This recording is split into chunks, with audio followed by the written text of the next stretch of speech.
एक बार गौतम बुद्ध अपने शिष्यों के साथ एक गांव से गुजर रहे थे। रास्ते में एक झील आई। बुद्ध ने शिष्यों से कहा, मैं प्यासा हूं, मुझे उस झील से थोड़ा पानी लाओ। एक शिष्य झील के पास गया, लेकिन उसने देखा कि झील का पानी गंदा हो गया है, क्योंकि वहां कुछ लोग झील में अपने कपड़े धो रहे थे। वह वापस आकर बुद्ध से बोला, स्वामी, पानी बहुत गंदा है, मैं आपको इसे नहीं दे सकता। बुद्ध ने थोड़ा इंतजार किया और फिर उसी शिष्य से दोबारा पानी लाने के लिए कहा। शिष्य फिर झील पर गया और देखा कि इस बार पानी बिल्कुल साफ और शुद्ध था। उसने पानी लिया और बुद्ध के पास आ गया। बुद्ध ने शिष्य से कहा, देखो, पानी को स्वच्छ होने के लिए कुछ समय देना पड़ा। अगर तुमने धैर्य रखा और इंतजार किया तो उसे साफ होने का समय मिला। हमारा मन भी इसी तरह है। जब यह अशांत हो तो हमें थोड़ा धैर्य रखना चाहिए और शांति से उसे शांत होने देना चाहिए। बहुत समय पहले की बात है। बुद्ध के एक शिष्य ने बुद्ध से पूछा, गुरुदेव, मुझे आत्मज्ञान कैसे प्राप्त हो सकता है? बुद्ध मुस्कुराए और उस शिष्य को पास के एक तालाब के किनारे ले गए। तालाब के पास पहुंचकर बुद्ध ने शिष्य से कहा, तुम इस तालाब में जाकर अपने चेहरे को पानी के अंदर डुबाओ। जैसे ही उसने अपने चेहरे को पानी के अंदर डुबाया, बुद्ध ने उसके सिर को पानी के अंदर धकेल दिया।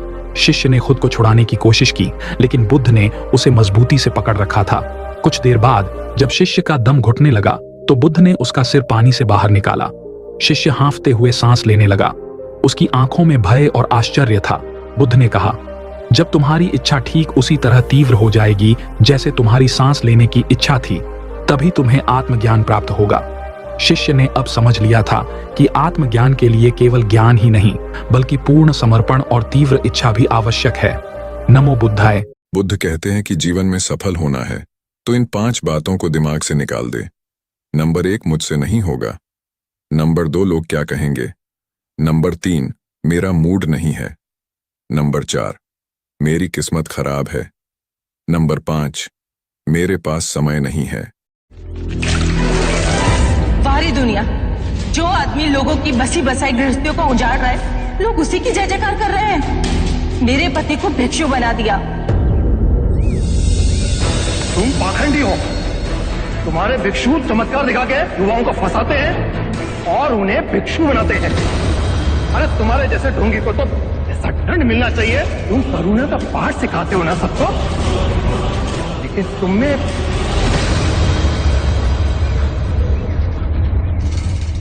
करुणा है। मित्र, यदि तुम अपने पड़ोसी के लिए कोई उपहार लाओ और वो उसे ग्रहण करने से मना कर दे, तो वो उपहार किसके पास जाएगा? मेरे पास।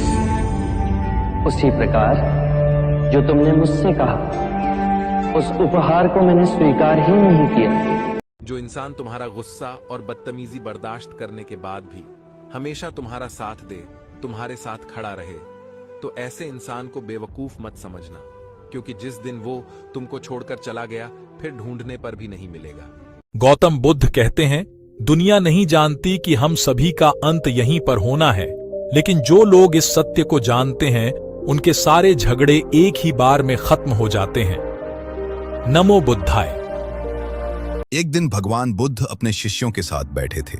तभी एक शिष्य ने हाथ जोड़कर पूछा, भगवान, जीवन में कब और कहां हमें चुप रहना चाहिए? भगवान बुद्ध मुस्कुराए और बोले, हे भिक्षु, चुप रहना भी एक कला है। हर जगह बोलना बुद्धिमानी नहीं होती। जहां शब्द अनर्थ कर सकते हैं, वहां मौन ही सबसे बड़ा रक्षक है। मैं तुम्हें बताता हूं किन अवसरों पर मौन रहना चाहिए। पहला, जब क्रोध आए, जब मन क्रोध से भर जाए, वाणी कड़वी होने लगे, उस समय कुछ न बोलो, क्योंकि गुस्से में निकला हर शब्द तीर बनकर दिल को घायल कर देता है। बुद्ध कहते हैं, क्रोध के समय मौन रहो, वही सबसे बड़ी जीत है। दूसरा, अज्ञानी के सामने, जहां सामने वाला तर्क सुनने को तैयार न हो, जहां बुद्धि के बदले अहंकार बोलता हो, वहां चुप रहना ही अच्छा है। बुद्ध बोले, मूर्ख से वाद विवाद करना अंधे को रंग समझाने जैसा है। तीसरा, अपमान के समय जब कोई अपशब्द कहे या तिरस्कार करे, तब मौन रहना चाहिए, क्योंकि सामने वाला अपने कर्म का फल पाएगा। बुद्ध ने कहा, जो अपमान सहकर भी शांत रहे, वो सच्चा वीर है। चौथा, किसी का भेद न खोलने के लिए जहां कोई गुप्त बात बताई जाए, या किसी की निजता हो, वहां वाणी को रोकना ही सच्ची मित्रता है। बुद्ध कहते हैं, जिसे मौन रखना आता है वही विश्वास का पात्र है। 5वां, अनजाने विषय पर जिस बात का ज्ञान न हो उस पर बोलना मूर्खता है। बुद्ध बोले, जहां ज्ञान न हो वहां मौन रहो, वही सच्चा ज्ञान है। 6, विवाद की स्थिति में जहां बात बात पर झगड़ा बढ़ने लगे, जहां वाद विवाद का कोई अंत न हो, वहां चुप रहना ही सबसे समझदारी है। बुद्ध कहते हैं, जहां शब्द शांति छीन ले वहां मौन सुख देता है। अंत में भगवान बुद्ध बोले, हे भिक्षुओं, वाणी बड़ी ताकत है, इसका उपयोग सोच समझकर करना चाहिए। मौन वह ढाल है जो जीवन को अनर्थ से बचाता है। जहां जहां वाणी दुख दे सकती है, वहां वहां मौन ही सबसे बड़ा धर्म है।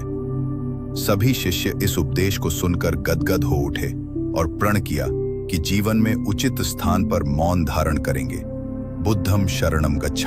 एक बार एक व्यक्ति गौतम बुद्ध के पास गया और पूछा कि मन को नियंत्रित करने का पहला चरण क्या है। बुद्ध कहते हैं, अपने मन को समझने का पहला चरण है इसके द्वारा दिए गए लालच की व्यर्थता को देखना, क्योंकि जब मन अशांत होता है तो कई तरह के लालच देता है। जिसने मन द्वारा दिए इन लालचों को पहचान लिया, उसने मन को समझ लिया। फिर व्यक्ति बुद्ध से पूछता है, लेकिन हमें यह कैसे पता चलेगा हमारा मन हमें लालच दे रहा है और वह लालच व्यर्थ है? इसका जवाब देते हुए बुद्ध कहते हैं, अनुभव से। मनुष्य मन के लालच से जिस कार्य को अतिपूर्वक करता है उसमें उसे हानि ही होती है, और हानि के बाद ही उसे अनुभव भी होता है। जैसे जिसने वास्तव में यह देख लिया कि नशा करना केवल दुख है, वह नशा मुक्त होना शुरू कर देगा। जिसने जान लिया कि ईर्ष्या से खुद का नाश होता है, वह ईर्ष्या से मुक्त हो जाएगा। मन को समझने का यही पहला चरण है।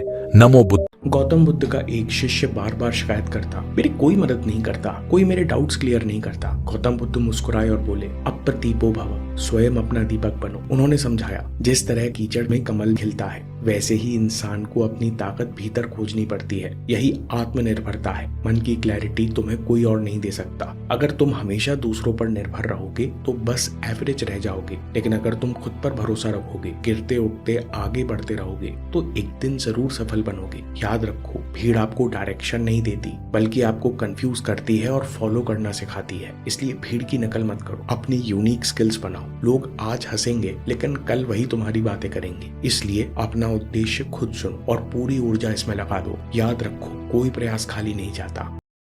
किसी भी बात पर सहजता से विश्वास मत करना, चाहे वो मेरे ही कहे हुए वचन ही क्यों ना हो। जब तक वो तुम्हारे विवेक और तुम्हारी व्यवहारिक बुद्धि से मेल ना खाएं,